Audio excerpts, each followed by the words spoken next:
High, তো এটা ছিল নবমীর রাতের ভিডিও। সেদিন প্রথমে চলে গিয়েছিলাম উত্তরণে। উত্তরণ থেকেই সোজা চলে গিয়েছিলাম মাটিখাড়া মায়াদেবী ক্লাবে। জানো তো, এই পুজো প্যান্ডেলটা আমার সব থেকে ভালো লেগেছে শিলিগুড়ির মধ্যে। ভীষণ সুন্দর করেছে, মনে হচ্ছিল যেন চাঁদের দেশে চলে গেছি। তারপরেই চাম্পাশরী পুজো প্যান্ডেলে এসে পড়লাম বিপদে। কিসের বিপদ? শুধু ভিড়টা দেখো, এতটা ভিড় ছিল সেই দিন। কোনোভাবে এই ভিড়কে জয় করে, যাই হোক, মায়ের সাথে দেখা করেই আমরা সোজা চলে যাচ্ছি সেন্ট্রাল কলোনির উদ্দেশ্যে। সেন্ট্রাল কলোনি পুজো প্যান্ডেলটাও বেশ সুন্দর করেছিল, আর ভিড়টা এখানেও কিন্তু কম ছিল না। তারপরেই চলে গিয়েছিলাম শক্তিগড়ের ডিজনিল্যান্ডে।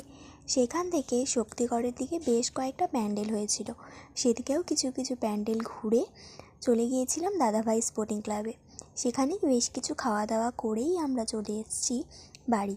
তো আমার ভিডিওটা যদি ভালো লাগে অবশ্যই লাইক কমেন্ট শেয়ার করতে ভুলো না।